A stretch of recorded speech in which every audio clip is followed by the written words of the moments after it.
पवार साहेब मार्केटवारीला जात आहेत आणि त्या ठिकाणी विरोधकांनी आम्हाला शांत करण्याची पूर्ण तयारी केलेली दिसते असं सुद्धा ते म्हणतायत सत्ताधाऱ्यांनी. त्याला कसं उत्तर द्या?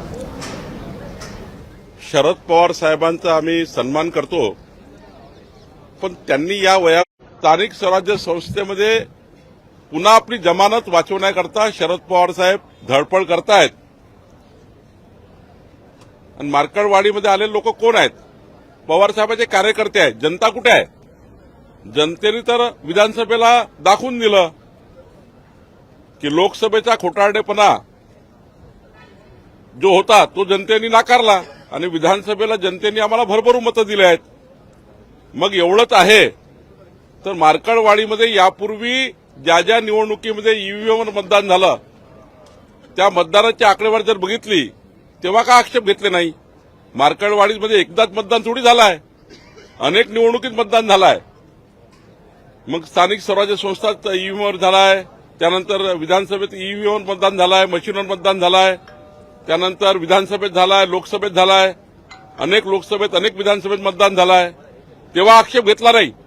पण जाणून बुजून जाणीवपूर्वक या महाराष्ट्राला पुन्हा एकदा या महाराष्ट्रामध्ये आपल्या या ईव्हीएमवर मशीनवर दोष देऊन पुन्हा एकदा आपलं अपयश लपवण्याचं पाप पवारसाहेब करतायत. मला वाटतं जनतेला सारं समजलं आहे. किती नौटंकी केली राहुल गांधींनी केली, पवारसाहेबांनी केली किंवा अजून त्यांच्या महाविकास आघाडीच्या नेत्यांनी केली. महाराष्ट्र नौटंकीला कंटाळला आहे. महाराष्ट्र विकासाच्या बाजूने आहे. महाराष्ट्राला महायुतीकडनं अपेक्षा आहे आणि महायुतीचं सरकार देवेंद्रजींच्या नेतृत्वामध्ये या महाराष्ट्राला प्रचंड ताकदवान आणि महाराष्ट्र हा देशातला क्रमांक 1चे राज्य करण्याकरता आम्ही काम करणार आहोत. सर, उत्तम जानकर म्हणतायत की मी राजीनामा देतो, बॅलेट पेपरवर तुम्ही मतदान घ्या, यासाठी मी तयार आहे. असं आहे, हा खोटारडेपणा आहे.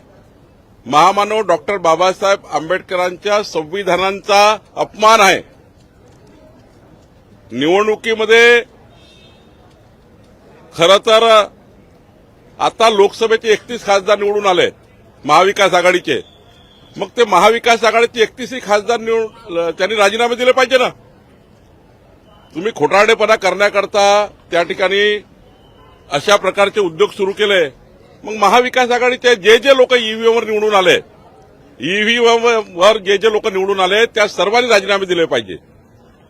महाविकास आघाडीला वाटतं ना की आमची मशीन चूक आहे, त्या निवडणूक आयोगाची मशीन चूक आहे, तर त्या ठिकाणी मग राजीनामे दिले पाहिजे. सर्वांनीच राजीनामे द्या ना.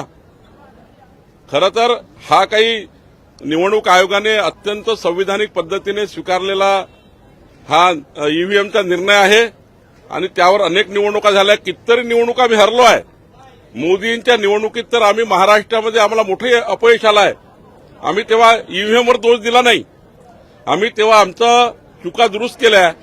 आमच्या निवडणूक जे काही पराभव झाला त्यातनं आम्ही काही शिकलो आणि त्यातनं आम्ही पुढे गेलो.